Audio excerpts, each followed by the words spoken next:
AITA for exposing my family's fake apology after they tried to guilt me into signing?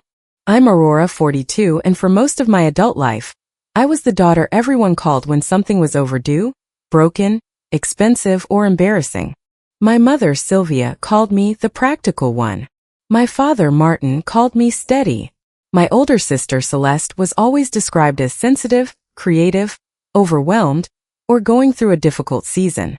In practice, that meant Celeste made the mess. My parents explained why it wasn't really her fault, and I was expected to clean it up without making anyone feel bad. I kept an extra phone charger in my purse because one of them was always calling with an emergency. I saved appointment reminders because Mom had a habit of turning routine checkups into dramatic warnings whenever I said no. I kept receipts and transfer confirmations because Dad would later remember loans as gifts and gifts as proof that I had plenty to spare. At the time, I told myself I was being organized. Really, I already knew I would eventually have to prove what happened. The first time Celeste borrowed money from me, she was 27 and behind on 2 car payments. She called crying so hard I could barely understand her. "I just need enough to stop them from taking it," she said.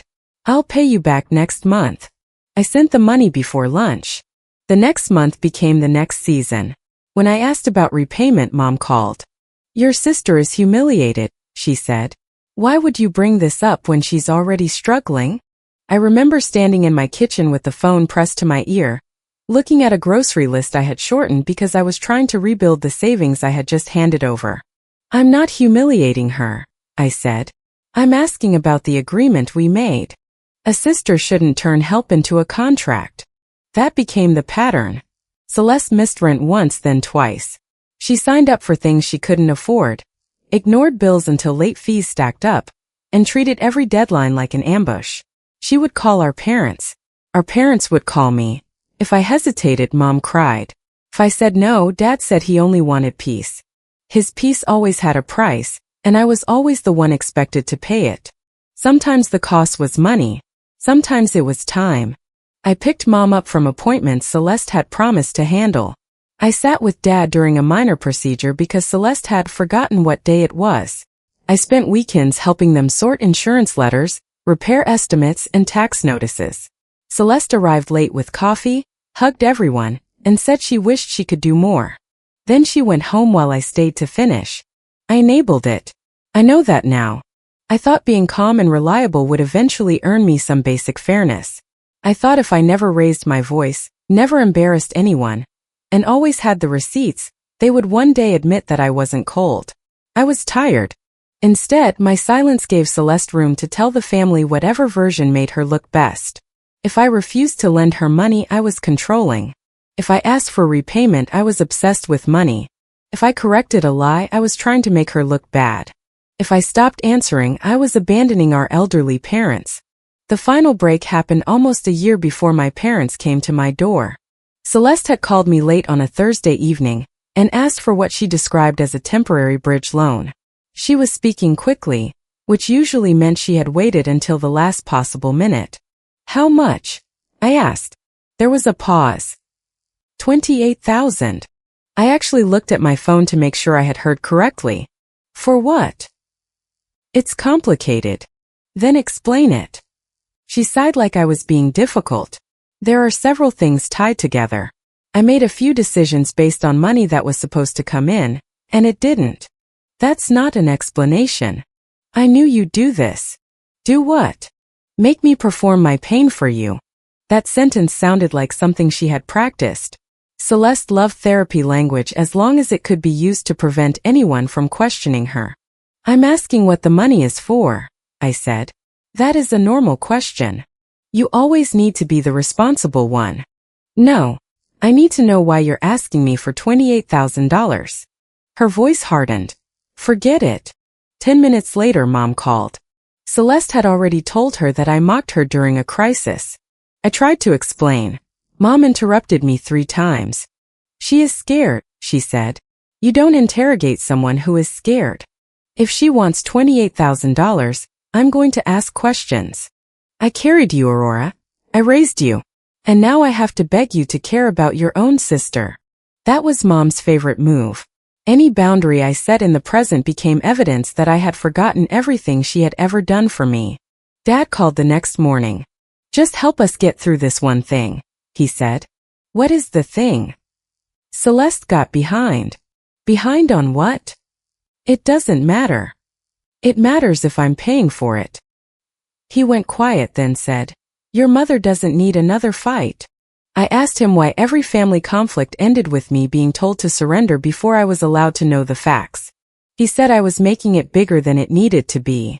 I refused the loan. Within a week, 3 relatives contacted me. One said Celeste was having a financial emergency. Another said Mom's blood pressure was up. Naomi, our cousin, sent me a careful text saying she wasn't taking sides but hoped I could remember that family was more important than pride. I asked Naomi what Celeste needed the money for. She didn't know. None of them knew. They just knew I had said no. A few days later, Dad sent me a message that read, "Just sign first, ask questions later. We can explain when everyone is calmer." I stared at that message for a long time. There had been no mention of signing anything. I called him immediately. "What am I supposed to sign?" He acted confused. Then he said he had misspoken. Then he said it was probably just some paperwork Celeste needed for restructuring. What paperwork?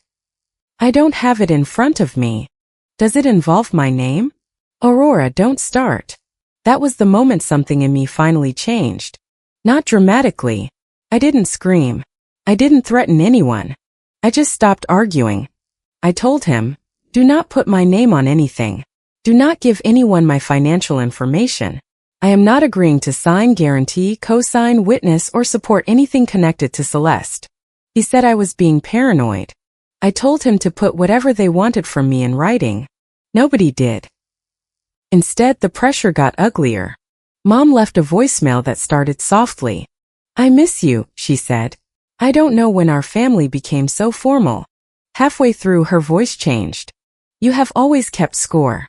Every meal, every favor, every dollar. A daughter shouldn't need receipts to love her mother." By the end, she was accusing me of punishing her for getting older. Celeste told relatives I had blocked everyone during Mom's health crisis. The health crisis was a routine cardiology follow-up that had been scheduled for months. I knew because Mom had forwarded me the appointment reminder when she still expected me to drive her. I called the office only to confirm the appointment still existed, not to ask for medical details. It did. Dad took her. She returned home the same afternoon. 2 days later, an aunt I rarely heard from called and said, "I don't know how much more stress your mother's heart can take." That was when I went no contact. I sent one email to my parents and Celeste. I said I would not discuss money, legal obligations, property, loans, or signatures by phone. I said I had not authorized anyone to use my name. I said I would not respond to messages delivered through relatives. Then I stopped answering. For 10 months, they told everyone I had walked away because Celeste asked for help.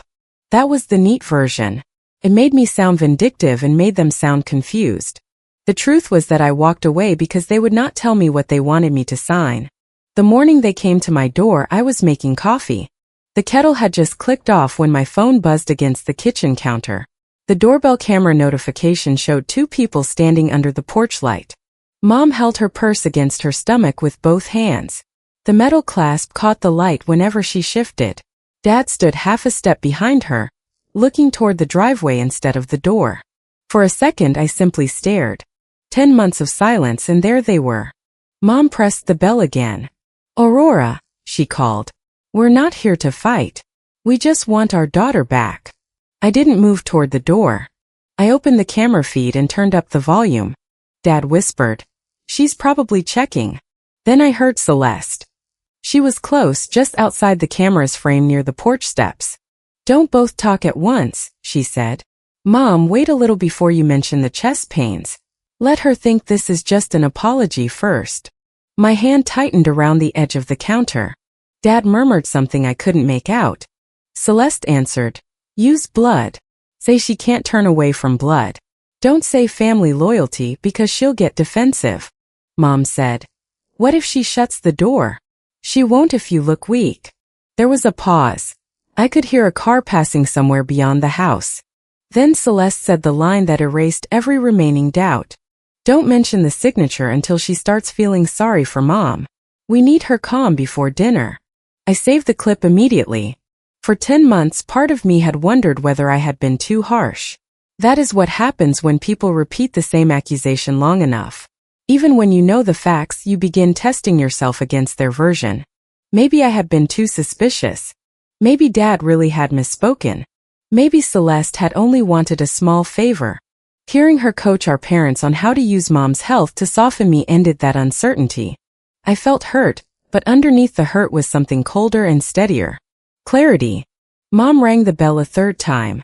I put my coffee down, opened a new email to myself, attached the saved clip and sent it. Then I placed my phone face down on the entry table and opened the door. Mom's expression changed instantly. Her mouth trembled. Dad lowered his eyes. "Aurora," she breathed. I stepped aside. "Go ahead," I said. "Say what you came to say." They looked surprised that I let them in. Dad removed his coat but kept one hand near the inside pocket. Mom sat on the edge of the couch and placed her purse beside her feet. She looked around my living room as though she were returning to a place where something tragic had happened. I stayed in the chair across from them. For several seconds nobody spoke. Then Mom began. "I know we haven't handled everything perfectly." It was the kind of apology that apologized for nothing. She said the past year had been painful. She said she had barely slept. She said she had spent every holiday wondering how a daughter could erase her own parents. Dad took over exactly where Celeste had told him to. "You can be angry with us," he said, "but you can't turn away from blood." I watched Mom lower her eyes and count 2 breaths before pressing a hand to her chest. "My health has been fragile," she said. The timing was so precise that I almost admired it. I asked, "What did your doctor say?" She blinked. "What?" "You said your health is fragile. What did your doctor say?"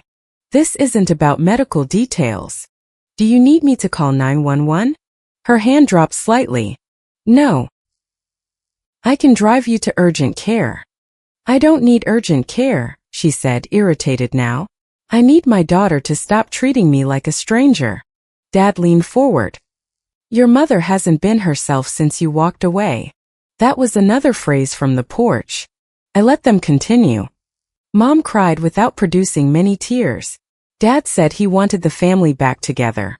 Neither of them mentioned Celeste. Neither mentioned money. Neither took responsibility for telling relatives I had abandoned them during a health crisis.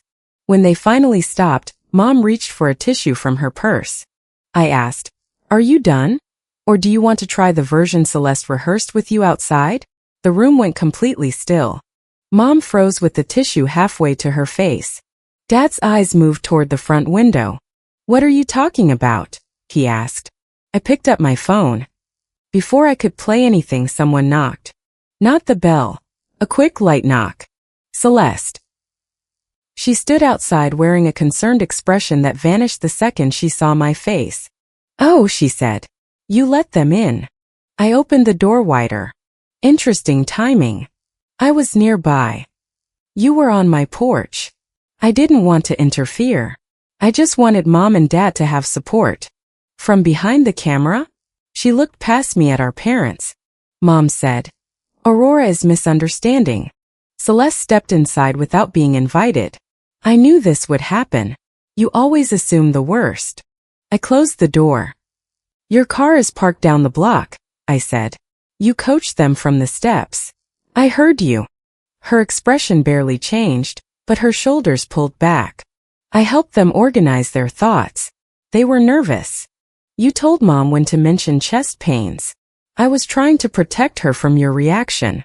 You told Dad which words would make me feel guilty. That is not what happened. You told them not to mention the signature until I felt sorry for Mom. That did it." Dad's hand moved away from his coat pocket. Celeste looked at him sharply. I said, "Take out the envelope." Dad shook his head. "We should all calm down first. What is the deadline?" "There is no deadline." Celeste spoke at the same time. "Tuesday." Dad closed his eyes. I held out my hand. "Envelope." He hesitated long enough to make the answer obvious. Then he reached into his coat and pulled out a sealed white envelope, folded once through the middle. He placed it on the coffee table. Celeste sat beside Mom. "It's not what you think," she said. "I haven't opened it. You're already acting like it's a trap. You rehearsed a medical guilt trip before asking for my signature. What word would you prefer?" Dad pushed the envelope toward me.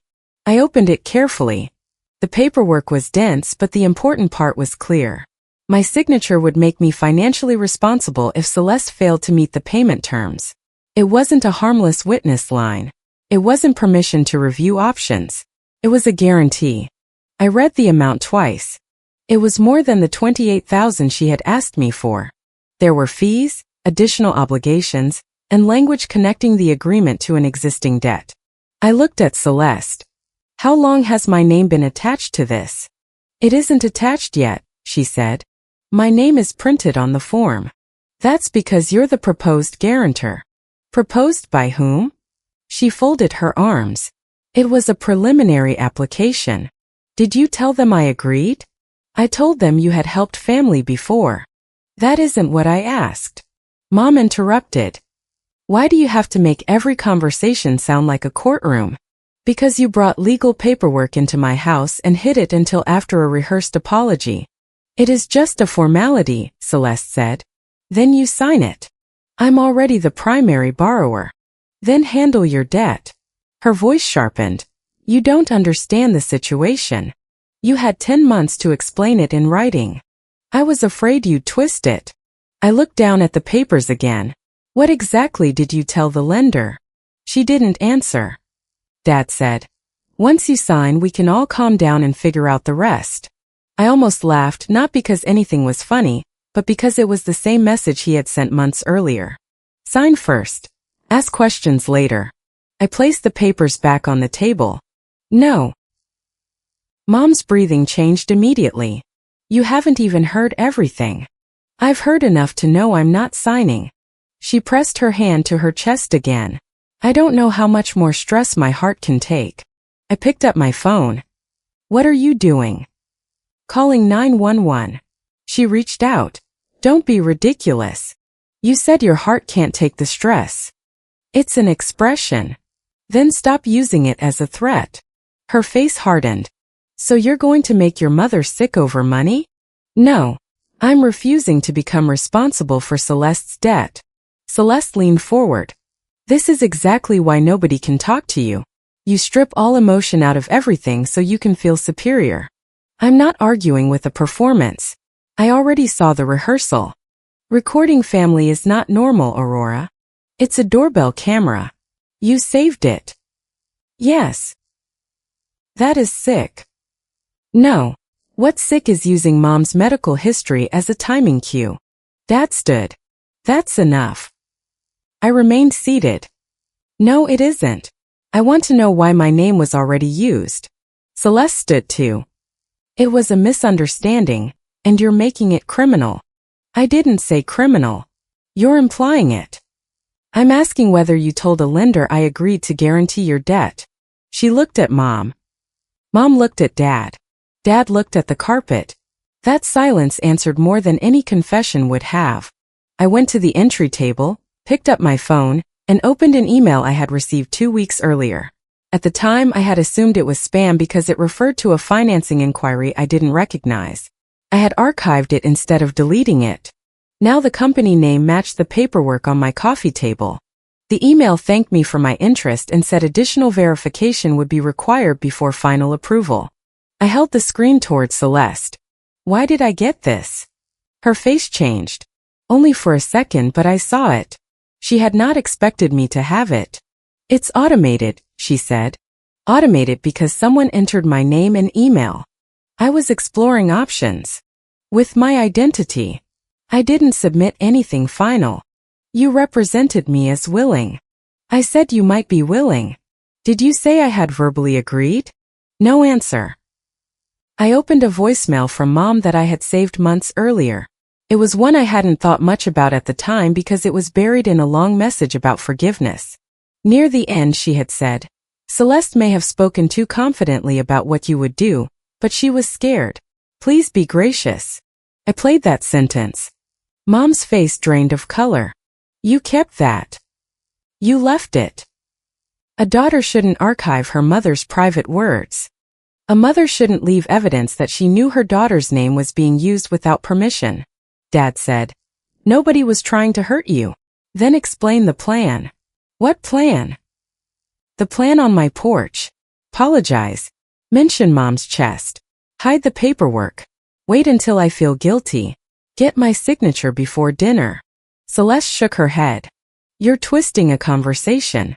I have the conversation. I pressed play. Her own voice filled the room. Don't mention the signature until she starts feeling sorry for Mom. We need her calm before dinner. Nobody moved. The clip continued through Dad's question and Celeste's instructions about using the word blood. When it ended, the silence felt heavy enough to touch. Mom began crying for real then, or at least more convincingly. How could you do this to us? I stared at her. You came to my house with a script. We were desperate. That is not an apology. Dad picked up his coat. We should go. Celeste grabbed the paperwork. I placed my hand on it first. She glared at me. That belongs to me. It has my name on it. I'm making a copy. You can't keep private financial documents. I'm not keeping your account information. I'm keeping the pages that use my name and describe my supposed obligation. She pulled the papers free. I let go. Then I took photos of the relevant pages while she stood there, too shocked to stop me without making the situation worse. Dad opened the door. Mom remained on the couch. Aurora, she said softly, are you really throwing us out? You arrived under false pretenses. The conversation is over.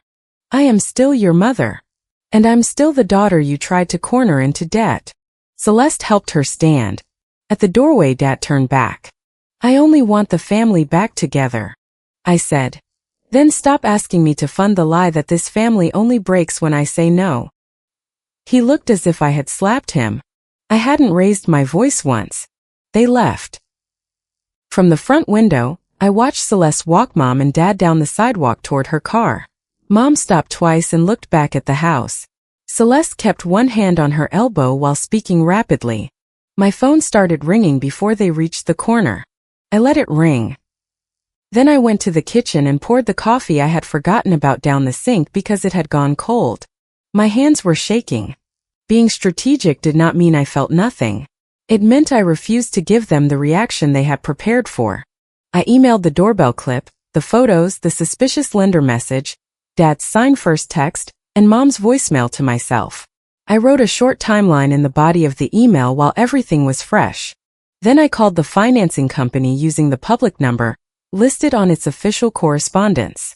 I did not accuse anyone of a crime. I stated that I had not applied, agreed, or authorized the use of my name. I asked for the process to dispute any representation that I was a willing guarantor. The representative would not discuss Celeste's private account, which I expected. She did confirm that I could submit a written statement and identity verification, showing that I denied consent. I asked for everything in writing. By that afternoon, Mom had left 4 voicemails. The first was tearful. The second was angry. The third said Celeste had only been trying to save the family from embarrassment. The fourth began sweetly. I hope when you calm down, you remember that parents make mistakes too. Halfway through, her tone sharpened. You have humiliated your father. You have pushed your sister into a corner. I don't know what kind of satisfaction you get from holding paperwork over people's heads. I saved all 4. Dad sent one message. You proved your point. I hope it was worth it. Celeste sent none. Instead, she contacted relatives. Naomi called that evening. I almost ignored it, but Naomi had been one of the few people who used cautious language instead of openly attacking me. She had still judged me, but she had at least seemed uncomfortable doing it. I answered. She exhaled. I heard you threw them out.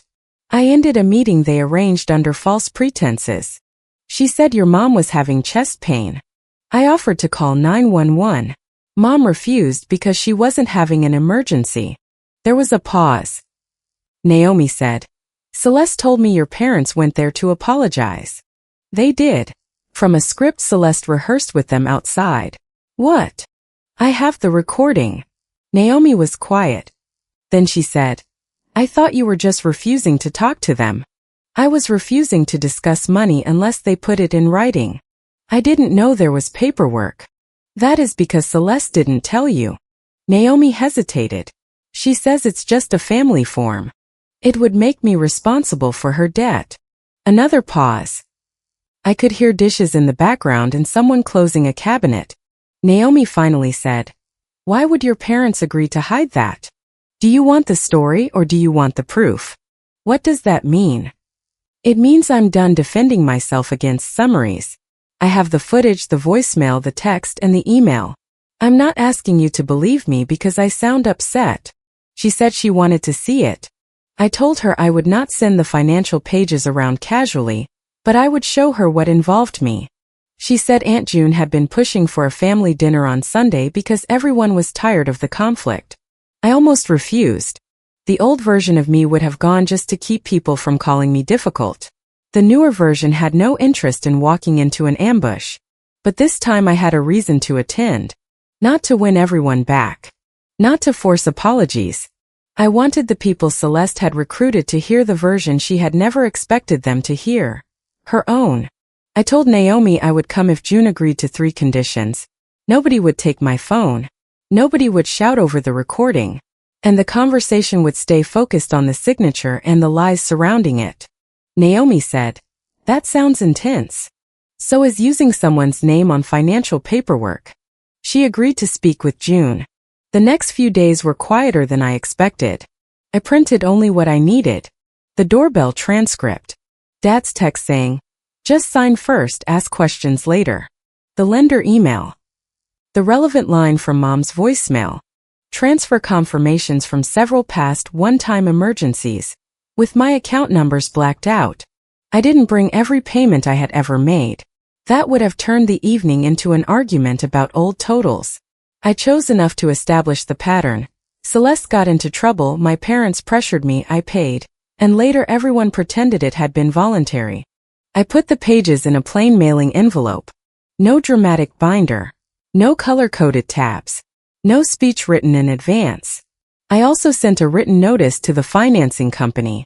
I stated that I had not authorized the use of my name, had not verbally agreed to guarantee any debt, and would not sign. I requested confirmation that my statement had been added to the file. On Saturday morning, I went to the post office and sent the same notice by certified mail. I kept the receipt and scanned it when I got home. That little slip of paper gave me more peace than any family apology ever had. Sunday dinner was held at June's house. I arrived 10 minutes after the stated time because I didn't want to be trapped helping set up while everyone whispered in the kitchen. Cars lined the street. Through the front window, I could see relatives moving around with paper plates and casserole dishes. Naomi opened the door. Her face was cautious. Hi. Hi. They're already tense. I assumed. She lowered her voice. Celeste says you're coming to embarrass your parents. I'm coming to answer what she told everyone. Naomi looked at the envelope in my hand. That's all. That's all I need.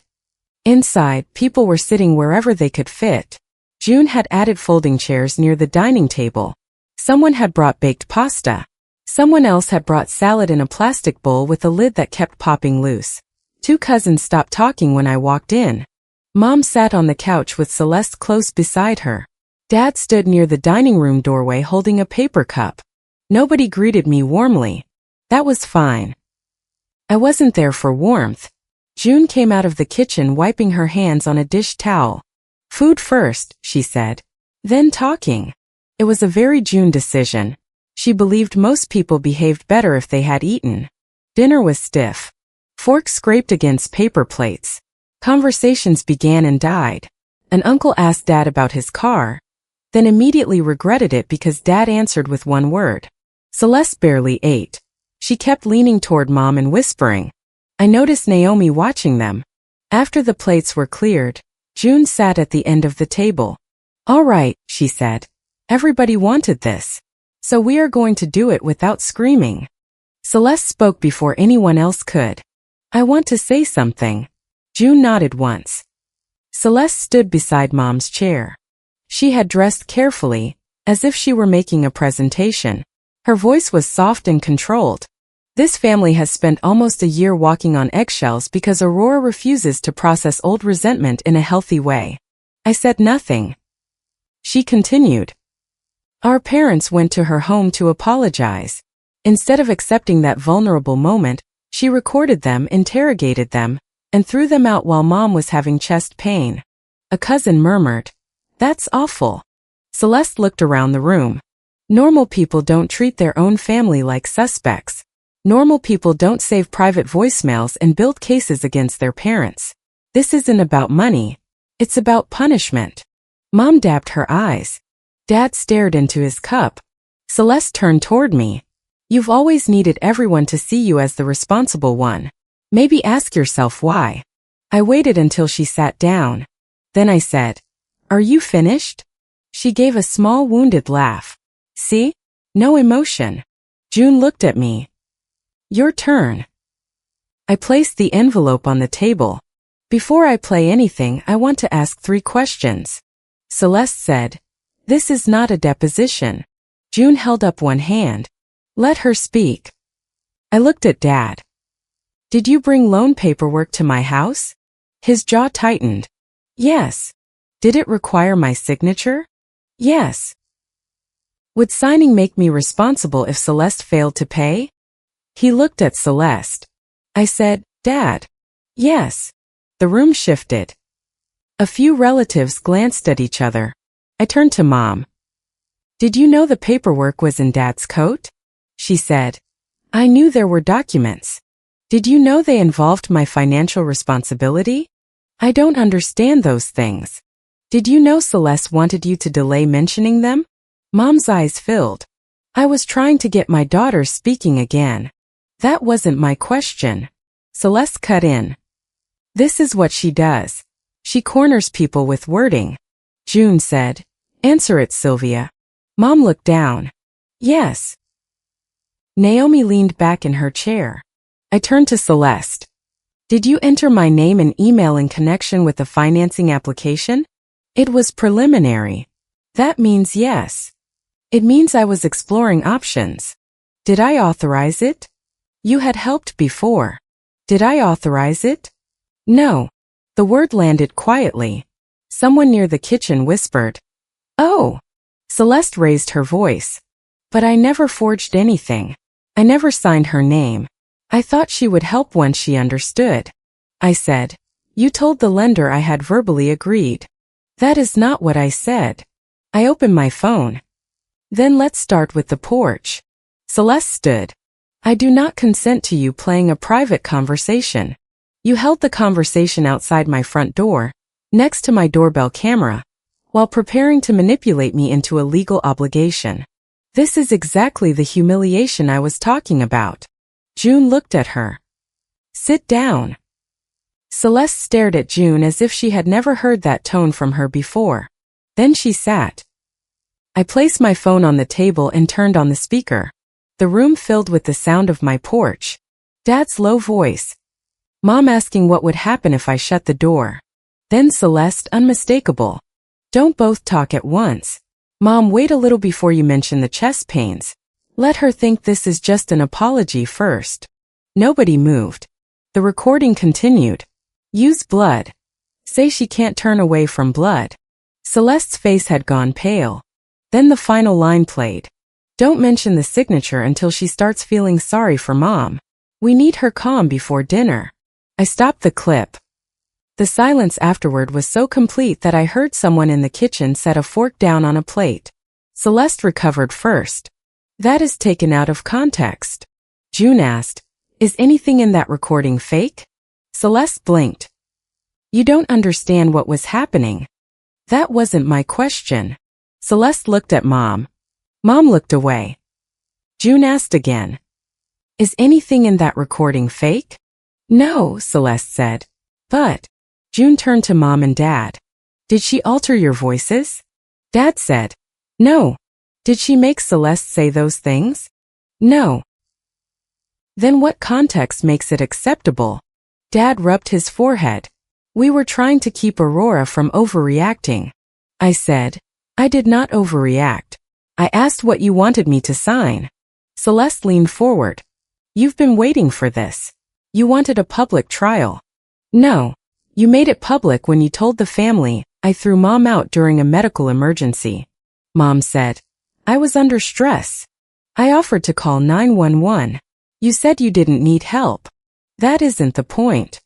It became the point when Celeste used your health to turn relatives against me. One of my cousins spoke. We were told Aurora refused to even let you inside. Mom didn't answer. I said, I let them in. I listened to the entire apology. Then I asked for the paperwork Dad was hiding. The cousin looked at Celeste. You said she slammed the door. I said she threw them out. You made it sound immediate. Celeste's voice rose. Why is everyone suddenly acting like Aurora is innocent? She has held money over this family for years. I opened the envelope. I brought examples because I knew you would say that. I passed around copies of 4 transfer confirmations. Each had the account numbers blacked out. The memo lines showed dates and reasons. Car payment, rent shortage, emergency repair, overdue insurance. I said, these were all described as one-time emergencies. I did not publicly shame anyone. I did not charge interest. I did not even ask for repayment on 2 of them after Mom told me Celeste was too overwhelmed. Celeste laughed bitterly. So now you want applause? No. I want accuracy. I held up Dad's printed text. When I refused the most recent request because nobody would explain it, Dad sent this.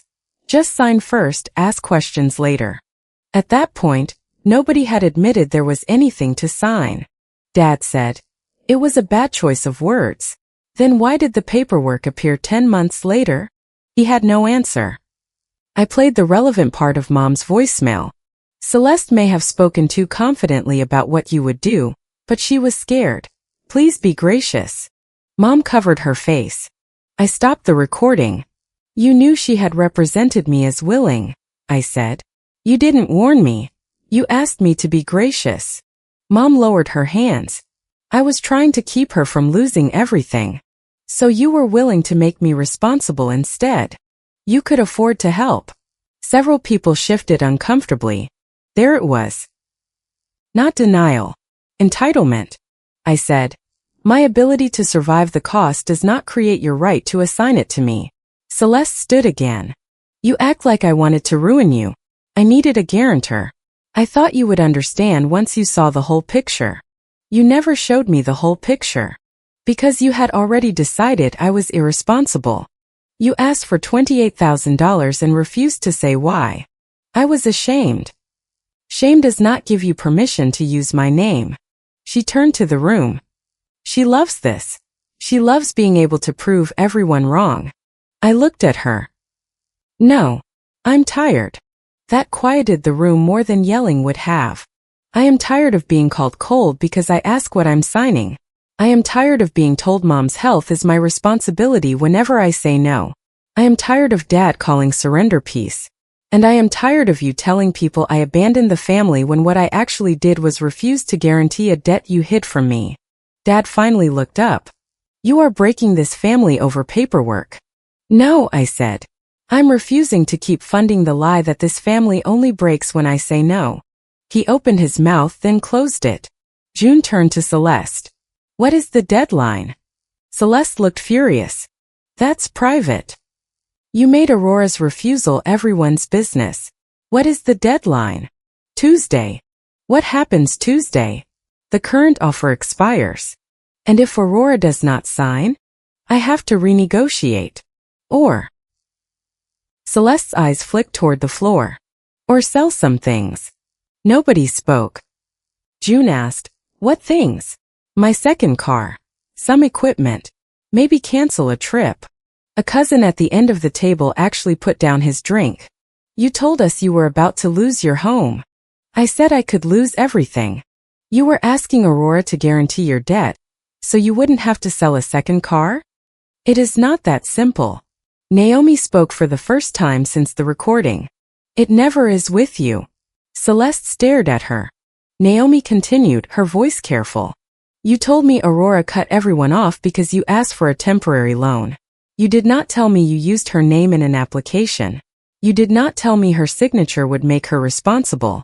You did not tell me the apology was planned around getting it. I didn't owe you private financial details. Then you shouldn't have recruited me to pressure her. A few relatives nodded. Others looked down, embarrassed. Not everyone switched sides. One uncle said, "Couldn't this have been handled privately?" I answered, "I tried. I asked for everything in writing. They refused and sent relatives instead." Another relative said, "They're still your parents. I know exactly who they are." Mom began crying again. "So there is no forgiveness in you?" I didn't come here to discuss forgiveness. What else is there? Consent, truth, responsibility. She shook her head.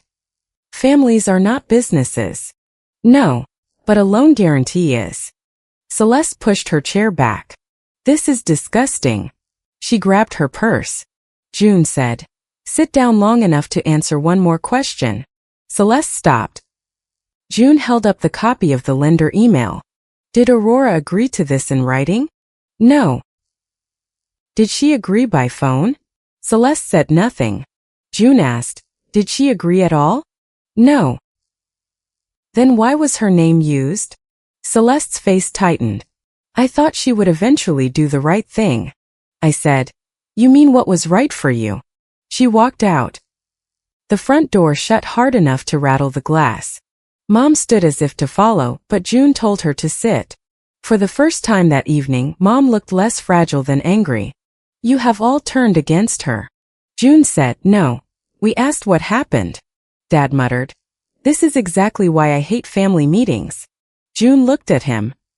You let your daughter's name be used, then carried the papers into her house. You do not get to complain that facts are uncomfortable. Dad's face reddened. He said nothing after that. The dinner ended awkwardly. There was no dramatic group apology. Nobody gathered around me. A few relatives left quickly because they did not want to admit they had repeated Celeste's story. One cousin gave me a brief nod on the way out. Another avoided eye contact entirely. That felt realistic. People like simple villains. They are less enthusiastic about admitting they helped create one. Naomi stayed to help June stack plates. As I put my envelope back in my bag, she came over. I repeated things I shouldn't have, she said. I'm sorry. I nodded. Thank you. I should have asked you directly. Yes. She winced, but I wasn't going to soften the truth just to make the apology easier. After a moment, she said, I thought being neutral meant believing a little of everyone. Sometimes it means checking who brought evidence and who brought a story. She nodded. I understand. June walked me to the door.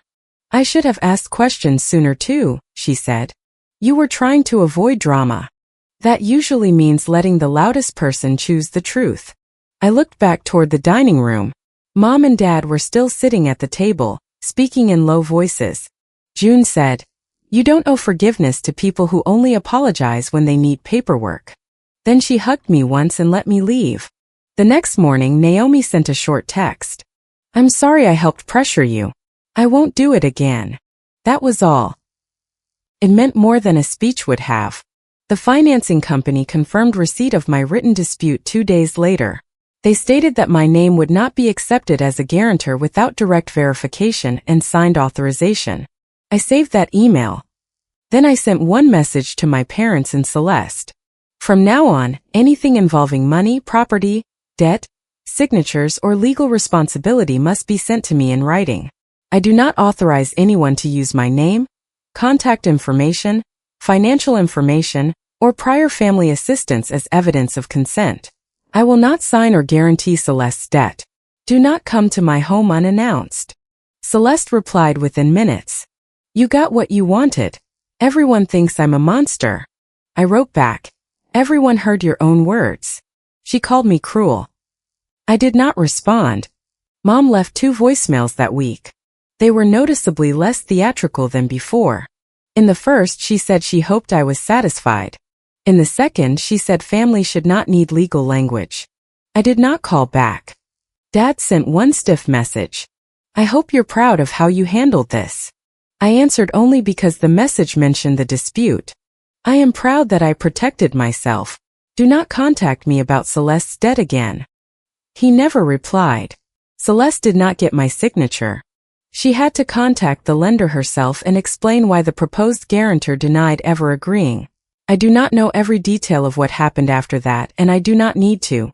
Through Naomi, I learned that Celeste sold her second car, canceled the trip she had insisted was already paid for, and entered a less favorable repayment arrangement. Nothing terrible happened to her. She simply had to absorb the consequences she had spent years transferring to me. Mom and Dad lost something too. Not their health. Not their home. They lost control of the story. Relatives stopped calling me to say I was cruel. A few began asking my parents why they had hidden the paperwork. Celeste stopped describing the porch visit as a loving apology because someone would inevitably mention the recording. That was enough. I did not expose their medical information. I did not post anything online. I did not send the footage to people who were uninvolved. I showed it once to the same family members Celeste had already used as a pressure campaign. Some people still think I should reconcile. They say my parents are getting older. They say Celeste was scared. They say a family should be able to survive one bad decision. But it was never one decision. It was the car payment, the rent, the forgotten appointment, the late bill, the emergency transfer, the rewritten memory, the health scare, the relatives sent to shame me, the hidden form, and the rehearsal on my porch. It was years of being useful enough to call but never respected enough to tell the truth. For a long time, I believed keeping peace meant staying available. I believed maturity meant absorbing the insult and solving the problem anyway. I believed being the reasonable one required me to accept unreasonable treatment without making anyone uncomfortable. I don't believe that anymore. My doorbell camera still sends alerts. For the first few weeks after the dinner, every notification made my stomach tighten. I expected Mom with tears, Dad with another envelope, or Celeste standing just outside the frame. They never came. Eventually, the alerts became ordinary again. Deliveries. A neighbor returning something. June dropping off a container I had left at her house. The silence inside my home stopped feeling like punishment.